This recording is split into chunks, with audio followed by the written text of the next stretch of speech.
50 crores தானவா? என்ன ஹரிஷ் பேசிட்டு இருக்க? நானே செம்ம காண்டில் இருக்கேன். தயவு செஞ்சு போயிடு.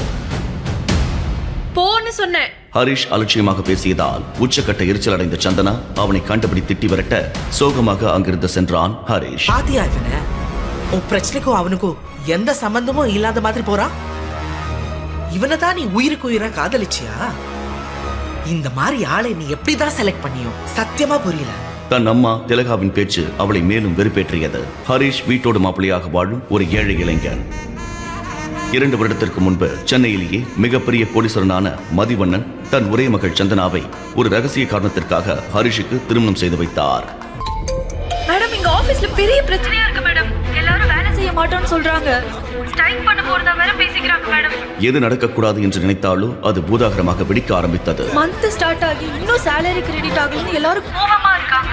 இப்படியே போனா நாளைக்குள்ள ஆபீஸே உடைச்சிருவாங்க மேடம். இப்போ என்னமா பண்றது? ஹலோ மேம், இருக்கீங்களா? அஞ்சலி, உங்க பணம் எங்கேயும் போடாது, நாளைக்குள்ள கொடுத்துருவோம் சொல்லுங்க. பணம் கிடைக்காது என்று தெரிந்தாலும் ஒரு பொய்யை சொல்லி சமாளித்த சந்தனாவிற்கு கேட்ட இடத்திலிருந்து யாருமே உதவ முன் வராதது பெரும் மன உளைச்சலை கொடுத்தது. எதிர்பாராத நேரத்தில் அவளுடைய தோழி தர்ஷினியிடமிருந்து அவளுக்கு ஒரு போன் கால் வந்தது. சந்தனா, நான் எல்லாம் கேள்விப்பட்டேன். நீ ஒன்றும் கவலைப்படாத. You know my friend Ashok, right? அவன் இப்போ பிஸ்னஸ்ல நல்ல பொசிஷன்ல இருக்கான். நான் அவன் கிட்ட பேசி பார்க்குறேன். ஐம் வெரி ஷுர் அவன் கண்டிப்பா உனக்கு ஹெல்ப் பண்ணுவான். நிஜமாவா சொல்ற? ஹே, ரொம்ப தேங்க்ஸ் டி. நான் எவ்வளோ டென்ஸ்டா இருந்தேன் தெரியுமா? இப்போ I feel so relieved. Thank you so much. ஏற்கனவே அவளுடைய நிலையை புரிந்து வைத்திருந்த தர்ஷினி சந்தனா மெல்ல நிம்மதி அடைய இன்னொரு பக்கம் ஹரிஷ் தன்னுடைய ரகசிய போனில் ஒரு உத்தரவை பிறப்பித்தான். நான் சொல்ல போறத நல்லா கேட்டுக்கோ. என் ஒய்ஃபோட கம்பெனில இன்வெஸ்ட் பண்ணவங்க யார் யாருன்னு லிஸ்ட் எடுத்துக்கோ. அண்ட் அவங்களுக்கு சேர வேண்டிய அமௌண்ட், அப்புறம் அவங்க கம்பெனி எம்ப்ளாயீஸோட சேலரி, இதெல்லாம் நாளைக்குள்ள செட்டில் ஆயிருக்கணும்.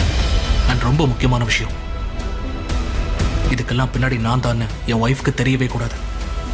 ஓகே என்று சொல்லிவிட்டு ஹரிஷ் போனை கட் செய்ய இரவெல்லாம் தூங்காமல் கவலையில் இருந்தாள் சந்தனா.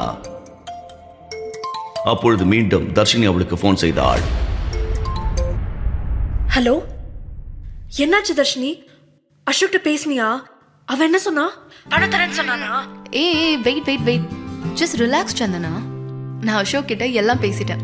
அவனுக்கு ஹெல்ப் பண்றதெல்லாம் ஓகே தான். அவன் நாளைக்கே உன் கிளைண்ட்ஸை வந்து பார்க்கறேன்னு சொல்லியிருக்கான். ரொம்ப thanks Darshini. Thank you so much. இந்த ஹெல்ப்பை நான் எப்பயுமே மறக்கவே மாட்டேன் என்று தர்ஷினிக்கு உருகி நன்றி தெரிவித்தாள் சந்தனா. அடுத்த நாள் காலை எதிர்பாராத விதமாக அவளுடைய கார் பஞ்சர் ஆகி இருக்க அவளை 5 நிமிடத்தில் ஆபீஸில் டிராப் செய்வதாக ஹரிஷ் அழைத்து வந்தான். சந்தனாவும் வேறு வழியின்றி அவனுடன் ஆபீஸுக்கு வந்திறங்க அதை பார்த்து கேவலமாக பேசினாள் அவளுடைய செக்ரட்டரி. என்ன மேம், இந்த வண்டியில வந்திருக்கீங்க? உங்க கார் என்னாச்சு? என் நேரம் பஞ்சர் ஆயிடுச்சு. சரி, அதை விடு. அசோக் என்ன வரலையா? வர டைம் தான் மேம், இப்போ வந்துருவாரு. அப்பொழுது ஆபீஸை வட்டமிட்டபடி ஒரு சொகுசு கார் அங்கே வந்து நிற்க அதிலிருந்து டிப்டாப்பாக இறங்கினான் அசோக்.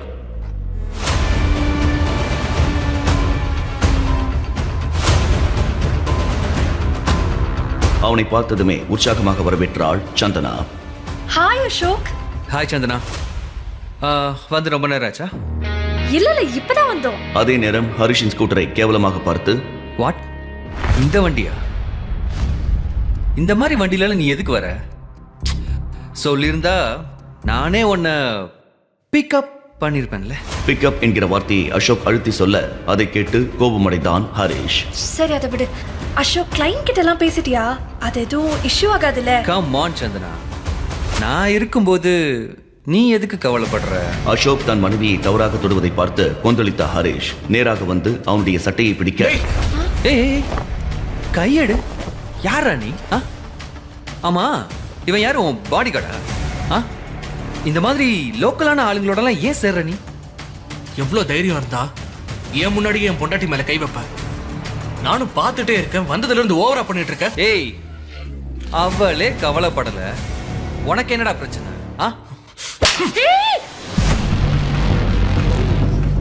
இதை பார்த்த சந்தனாவின் ஊழியர்கள் அத்தனை பேரும் சிரிக்க அது அசோக்குக்கு பெரும் அவமானத்தை கொடுத்தது. ஹரிஷ், என்ன பண்ணிட்டு இருக்க? உன்னை நான் இதுக்கு தான் கூட்டு வந்தேனா? எனக்கு ஹெல்ப் பண்ண வந்தறப்ப ஏன் இப்படி பண்ற? என் மேல எதுக்கு சந்தனா கோவப்படுற? அவன் என்ன சொன்னது உனக்கு தப்பா தெரியலையா? அசோக் பண்ணல என்ன தப்பு இருக்கு? என் நிலைமைய புரிஞ்சுக்காம ஏன் இப்படி பண்ற? அசோக் அசோக் ப்ளீஸ் அசோக் போகாத அசோக். ஹரிஷ் மேல இருக்க தப்புக்கு நான் சாரி கேக்குறேன். ப்ளீஸ் அசோக், உன்னை விட்டு இந்த ப்ராப்ளம்ல இருந்து என்ன யாருமே காப்பாத்த முடியாது. அது உனக்கு தெரியுது, ஆனா உன் புருஷனுக்கு தெரியலையே. எல்லாரும் முன்னாடி என்ன அடிச்சு அவமானப்படுத்தியிருக்கான். அவனை என் காலில் விழுந்து மன்னிப்பு கேட்க சொல்லு. என்ன ஹரிஷ் மண்ணு மாதிரி நிக்கிற? அசோக் போய் சாரி கேளு ஹரிஷ். அவன் கால்ல நான் விழணுமா? உனக்கு ஏதாவது மண்டை குழம்பி போச்சா? கண்டவன் கால்ல போய் விழ சொல்ற? சாரி சந்தனா, இதுக்கு மேல நான் இங்க நின்னேன்னா அது எனக்கு தான் அசிங்கம். அதான் அவன் தைரியமான புருஷன் இருக்கான்ல, அவன் அவன் பிரச்சனையை சால்வ் பண்ணுவான். சந்தனாவை மேலும் வெறுப்பேற்ற நினைத்த அசோக் தன்னுடைய காரில் ஏறி அங்கிருந்து கிளம்பி சென்றான்.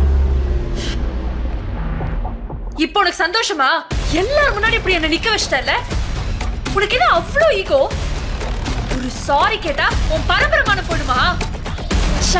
இவ்வளோ நாள் நீ எதுக்குமே உதவ மாட்டேன்னு நினைச்சேன். ஆனா இன்னைக்கு தான் தோணுது நீ ஒரு சரியான சாடிஸ்ட். இப்படி கண்ட முன்னாடி கெஞ்ச வச்சிட்டல? என் கண்ணு முன்னாடி நிக்காது, எங்கேயாச்சும் போய் தல என்று சந்தனா கோபமாக அங்கிருந்து செல்ல உடைந்து போனான் ஹரிஷ். சந்தனா, நான் சொன்னது சரியா போச்சு பாத்தியா? சொல்ல சொல்ல கேட்காம அவனை போய் கல்யாணம் பண்ணிட்டு வந்து நின்னியே, இப்ப என்னாச்சு? அவன் புத்திய காட்டினா இல்ல, அவனால இப்போ எல்லாரும் தெருவுக்கு வந்துட்டோம்.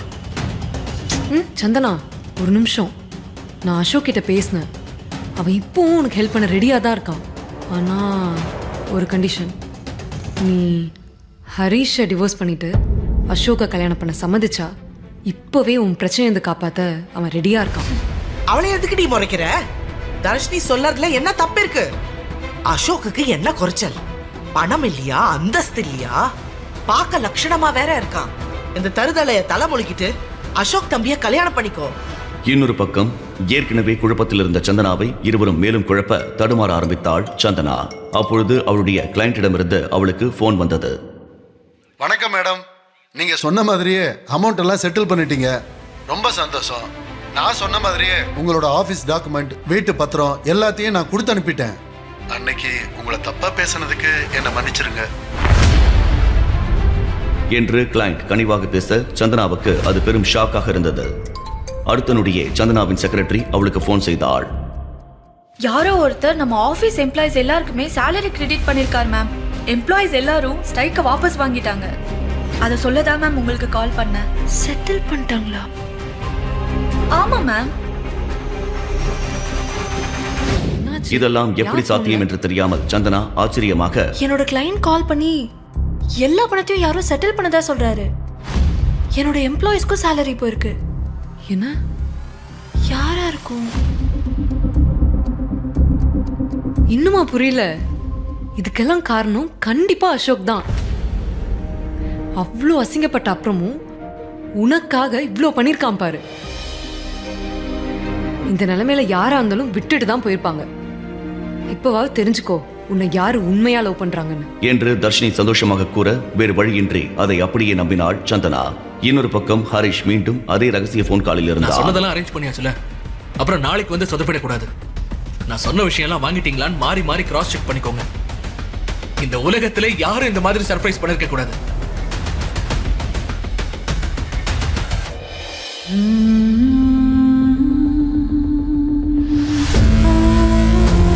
காலை விடிந்ததும் உற்சாகமாக எழுந்த ஹரிஷ் அனைத்து ரகசியங்களையும் சந்தனாவிடம் சொல்லிவிட்டு சர்ப்ரைஸ் பரிசை கொடுப்பதற்காக அவளை தேடினான். ஆனால் சந்தனா அங்கு இல்லை.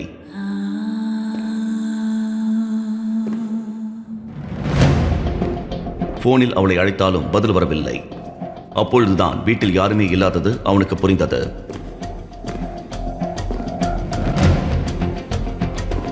சந்தனாவிற்கு மெசேஜ் செய்து கொண்டே வாசலுக்கு வந்தவன் ஒரு சொகுசு கார் உள்ளே வருவதை பார்த்து அப்படியே நின்றான்.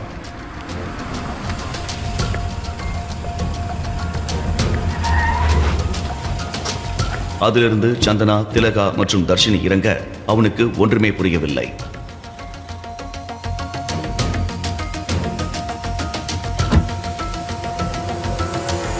என்னடி இவன் என்னைக்கும் இல்லாம இன்னைக்கு வந்து கோட் சூட் போட்டு நின்னுட்டு இருக்கான். எங்கேயாவது வாடகைக்கு எடுத்திருப்பானோ? அது வந்து எங்கேயாவது திருடிட்டு வந்திருப்பான். என்ன சந்தனா, எங்க போன? உன்னை எங்கெல்லாம் தேடுறது? நீ காணும்னு ரொம்ப பயந்துட்டேன் தெரியுமா? சந்தனா, உன்னதான் கேக்குறேன். எங்கேயாவது போறதா இருந்தா சொல்லிட்டு போக மாட்டியா? அப்பொழுது அதே காரில் இருந்து இறங்கி ஆணவமாக நடந்து வந்தான் அசோக். அவனை பார்த்ததுமே ஹரிஷுக்கு கடும் கோபம் வந்தது. அதுவும் இவன் கூட எல்லாம் எதுக்கு நீ வெளியே போற? இவனை பார்த்தாலே காண்டாவுது. சரி வா, நம்ம கார்ல ஏறு. உனக்கு ஒரு சர்ப்ரைஸ் வச்சிருக்கேன். என்ன, நீ அவளுக்கு சர்ப்ரைஸ் பண்றியா? நீ அவளுக்கு சர்ப்ரைஸ் பண்றதெல்லாம் இருக்கட்டும், நாங்கெல்லாம் சேர்ந்து உனக்கு ஒரு சர்ப்ரைஸ் என்று தர்ஷினி கூற ஹரிஷ் ஒன்றுமே புரியாமல் அவர்களை பார்த்தான். என்ன சந்தனா, நீ சொல்றியா இல்ல நான் சொல்லட்டுமா? நானே சொல்றேன். உங்க 2 பேருக்கும் டிவோர்ஸ் பண்ணிட்டு அசோக்கும் சந்தனாக்கும் மேரேஜ் பண்றதா ஃபிக்ஸ் பண்ணிட்டேன். தர்ஷினி சொன்னதை கேட்டு அதிர்ச்சியில் நொறுங்கி போனான் ஹரிஷ். சந்தனா, இவங்க எல்லாரும் சேர்ந்து உன்னை நல்லா ஏமாத்துறாங்க. நீ அவங்கள நம்பாத. இவெல்லாம் ஒரு ஆள்னு போய் இவனை. டேய், என்னை பத்தி பேச உனக்கு என்ன தகுதி இருக்கு?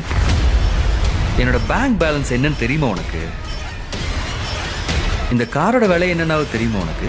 ஏய், இந்த காரை விடு. நான் போட்டிருக்கிற கண்ணாடியோட விலை என்னன்னாவது தெரியுமா உனக்கு? நீ மாசம் ஃபுல்லா உழைச்சாலும் இந்த கண்ணாடியெல்லாம் வாங்க முடியாது உன்னால. சந்தனா, இவன் சொல்ற மாதிரி நான் ஏழன் தான் என்ன விட்டு போறியா? சொல்லு சந்தனா, என்கிட்ட காசு இல்லைன்னா என்ன விட்டுட்டு போறியா? ஆமா, அதுக்காக தான் விட்டு போறேன். என் சூழ்நிலை என்னன்னு தெரிஞ்சும் புரிஞ்சுக்காம கஷ்டப்படுத்துற உன்னை விட நீ அவரை அவ்வளவு அசிங்கப்படுத்தினாலும் எனக்காக எல்லாத்தையுமே மறந்துட்டு எதையுமே எதிர்பார்க்காம எனக்கு ஹெல்ப் பண்ணாரு பாத்தியா? அவர் எவ்வளவோ மேல். என்னை பொறுத்த வரைக்கும் நீ எல்லாம் அசோகோட கால் தூசிக்கு சமம் என்று சந்தனா கோபமாக கத்திக் கொண்டிருக்க ஹரிஷ் இந்த உலகமே நொறுங்கி போனது போல உணர்ந்தான். மகிழ்ச்சியாக முன்னே வந்த திலகா, இந்தா டைவோர்ஸ் பேப்பர். என் பொண்ணு கையெழுத்து போட்டுட்டா, நீயும் கையெழுத்து போட்டு உடனே இந்த இடத்தை காலி பண்ணு என்று அலட்சியமாக சொல்ல ஹரிஷ் சந்தனாவை ஏக்கத்தோடு பார்த்தான். சந்தனாவை தன்னை விட்டு பிரிவதற்கு முடிவெடுத்ததால் விவாகரத்துக்கு கையெழுத்திட்டான் ஹரிஷ்.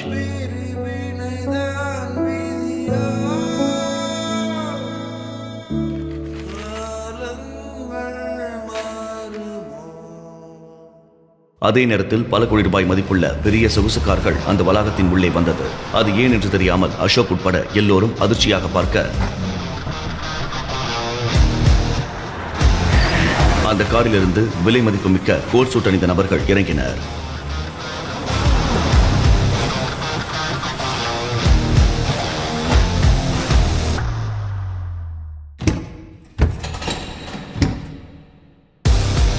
அதில் ஒரு அழகிய பெண் சந்தனாவின் முன்னே வந்து ஒரு பாக்ஸை ஓபன் செய்ய அதில் 20 கோடி மதிப்புள்ள சாரிடர் நெக்லஸ் இருந்ததை பார்த்து எல்லோரும் மிரண்டு போயினர்.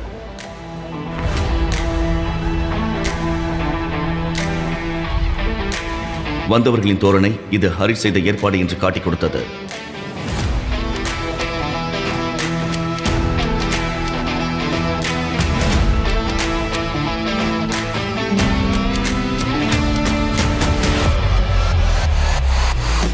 அப்பொழுது சந்தனா திடீரென வாந்தி எடுக்க அதை பார்த்து நிலநடுக்கம் வந்தது போல மிரண்டு போனான் அசோக். ஹரிஷும் சந்தனாவும் இணைவார்களா? ஹரிஷ் அனைவரிடமும் மறைக்கும் ரகசியம் என்ன? ஹரிஷ் தான் உதவி செய்தான் என்கிற ரகசியம் சந்தனாவுக்கு தெரிய வருமா? வீட்டோட மாப்பிள்ளையாக அவமானப்படும் ஒருவன் எப்படி 20 கோடிக்கு வைர நெக்லஸ் வாங்கினான்? இந்த கேள்விகளுக்கான பதிலை தெரிஞ்சுக்க உடனே பாக்கெட் எஃப்எம் டவுன்லோட் செய்து இந்த ஆடியோ சினிமாவை இலவசமாக கேளுங்க. இது கேம்.